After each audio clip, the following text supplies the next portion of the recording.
வணக்கம். இன்னைக்கு புத்த பூர்ணிமா.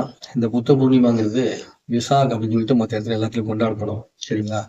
இந்த புத்த பூர்ணிமா மேக்சிமம் வைகாசி மாசத்துல அதிகமா வரும். மேச ராசியில சூரியன் உச்சமடைஞ்சிருக்கும் போதுதான் அந்த புத்த பூர்ணிமா நிர்ணயிக்கப்படும். அப்படி வரும்போது மேச ராசியில் சூரியன் இருக்கும்போது வரக்கூடிய முதல் பௌர்ணமியில புத்த பூர்ணிமா அப்படின்னு சொல்லி எடுக்கிறாங்க. அது எப்படின்னா சந்திரனுடைய நாட்காட்டி வச்சு எடுப்பாங்க. அப்படி வரும்போது இன்னைக்கு போதி மரத்தடியில புத்தர் ஞானம் அடைஞ்சிருக்கும் போது அந்த போதி மரம் அப்படிங்கிறது அரச மரம். அந்த அரச மரத்துக்கு கீழே நீங்க உட்காந்து தியானம் பண்ணுறது அல்லது என்ன பண்ணுங்க, அரச மரத்துக்கு கீழே உட்காந்துக்கிறத கற்பனை பண்ணிங்க. வெளிநாட்டுல இருப்பீங்க, அவங்க எப்படி பண்றதுன்னு சொல்றேன். அதுக்கு தர்ம சாக்கர முத்திரை நீங்க தான் வச்சுக்கங்க. சரிங்களா?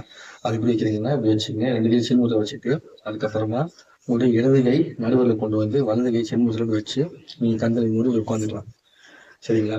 இதே புத்தர் செய்யும்போது எப்படி செய்வார்னா, விக்கிரத்துல பாத்தீங்கன்னா இந்த சுண்டுவல் இந்த ஆள்காட்டி வலது கை ஆள்காட்டி கிட்ட இருக்கும், மோதிரம் உள்ள போயிருக்கும். இப்படி விரல் டச் பண்ணி இப்படி இருக்கும். நீங்க உள்ளுக்குள்ள பாத்தீங்கன்னா விரல் இப்படி பிரிஞ்சு லைட்டா பிரிஞ்சிருக்கும், தொட்டு தொடாம பிரிஞ்சிருக்கும்.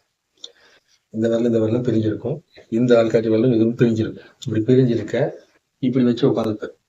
இப்படி உட்காந்துக்கிட்டு நீங்க அப்படியே கண்களை மூடி நீங்க என்ன பண்ணுங்க, உங்களுக்கு பின்னாடி அந்த போதி மரமாகிய அரச மரம் இருக்குதான் நினைச்சுக்குவேன். அந்த அரச மரத்தை நினைச்சுக்கிட்டு அப்படியே கண்களை மூடி என்ன பண்ணுங்க, உங்களுடைய உருவமத்திலிருந்து கவனம் வச்சு உங்கள் உடல் முழுக்கும் இருக்கக்கூடிய சக்கரத்தை மெதுவாக நினைச்சு பார்த்துக்கிட்டு நிம்மதியான லேசான மூச்சை எடுத்துக்கிட்டு புத்தருக்கு மனசால் நன்றி சொல்லிட்டு, தேவன் நன்றி சொல்லிட்டு, குருவுக்கு நன்றி சொல்லிட்டு அப்படியே புத்தர் நினைச்சுக்கிட்டு அமைதியா உட்காந்துருங்க.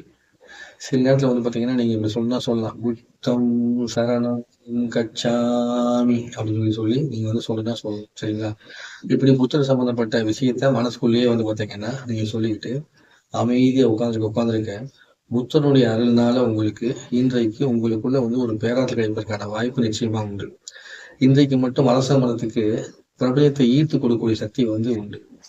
அப்படி பிரபஞ்சத்தை ஈர்த்து உங்களுக்கு கொடுத்து உங்களை ஒரு ஞான பாதையில் கொண்டு போவதற்கான வாய்ப்பும், தேவையற்ற ஆசைகள் அளித்து நிம்மதியான வாழ்வை பெறுவதற்கான வாய்ப்பும் இந்த புத்த பூர்ணிமா நாள்ல நீங்க செய்யும் போது கிடைக்கிறதுக்கான வாய்ப்பா இருக்கும்.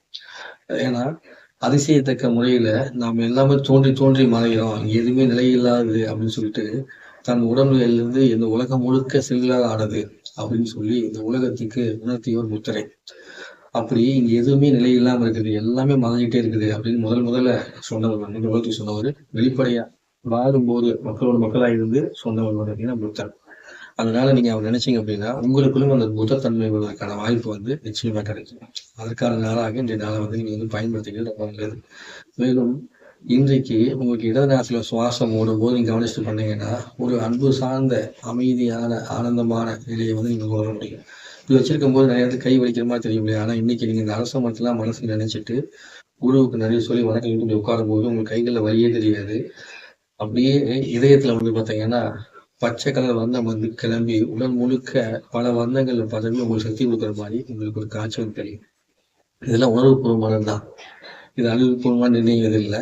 ஆனா இந்த கற்பனையின் மூலமாக உங்களுக்கு ஒரு சின்ன நிம்மதி கிடைக்கிறது. மேலும் உங்க உடம்பு முழுக்க சக்திநிலை பரவல் அப்படின்னு நினைச்சிட்டே இருந்தீங்கன்னா உங்களுக்கு தேவையான பேராற்றல் கிடைப்பதற்கான ஒரு உதவியான காலமாக இந்த பிரபஞ்சம் உதவி செய்யும். சிலருக்கு நோய் தீர்வதற்கான வாய்ப்பு கூட கிடைக்கும். அதனால தாராளமாக செய்யலாம். மேலும் உங்களுக்குள்ள அடுத்தடுத்த நிகழ்வுக்கு நீங்க என்ன செய்யணுமோ அதை செய்வதற்கான வாய்ப்பும் இந்த நாள்ல கிடைப்பதற்கான அறிவு தன்மை கிடைக்கிறது. ஏன்னா இது ஆகாய சம்பந்தப்பட்டது, இது காற்று புத்தகம் சம்பந்தப்பட்டது. அது ரெண்டும் டச் ஆகி ஒரு சக்கரம் போல இருக்கும்போது இந்த ஆகாயம் காற்றோட சேர்ந்து என்ன பண்ணுது, பயங்கரமா சுழன்று அனைத்து விதமான சக்கரைகளையும் இயக்கி உங்கள் உடல்ல சீர்பட்ட ஒரு தன்மை ஏற்பட்ட ஒரு அற்புதமான விஷயம். முதல்ல பாத்தீங்கன்னா இவங்க இந்த போதனையை தான் தன்னுடைய 5 சிலைகளுக்கு கொடுத்து நிலையற்ற தன்மையில இந்த உலகம் இருக்குங்கிறத நிரூபிச்சு சில கோட்பாடுகள்லாம் அவர் நிரூபிச்சு கொடுத்தாரு. கோட்பாடு டிஸ்கிரிப்ஷன்ல படிச்சு பாருங்க. ரொம்ப அற்புதமான விஷயத்தை கொடுத்து பலப்படுத்திய ஒரு நிகழ்வு தான் இந்த புத்த பூஜைங்கிறது. புத்தர் ஞானம் அடைந்தது போல் நீங்க அனைவரும் ஞானம் பெறுவதற்கு இன்றைய நாள் உபயோகிக்க நம்பி வீடியோ போடுறேன். யாருக்கெல்லாம் தேவையோ அவங்களாம் முத்திரை செய்து மிக சிறப்பாக வளர்ந்தாலும் பெற்றுவாங்கன்னு கேட்டுக்கிறேன். இது போன்ற முத்திரை மருத்துவத்தை கற்றுக்கணும்னு ஆசைப்படுறாங்க. உங்களுடைய டிஸ்கிரிப்ஷன் வாட்ஸ்அப் தொடர்பு கொண்டு நீங்கள் உங்கள் வீட்டிலிருந்தே ஆன்லைன் மூலமாக கற்றுக்கலாம். நன்றி, வணக்கம். சேனல் லைக் பண்ணி கமெண்ட்ஸ் பண்ணி பண்ணுங்க. குருவே நம்ம சேனலை சப்ஸ்கிரைப் பண்ணுங்க. தந்தையே நம்ம. நன்றி.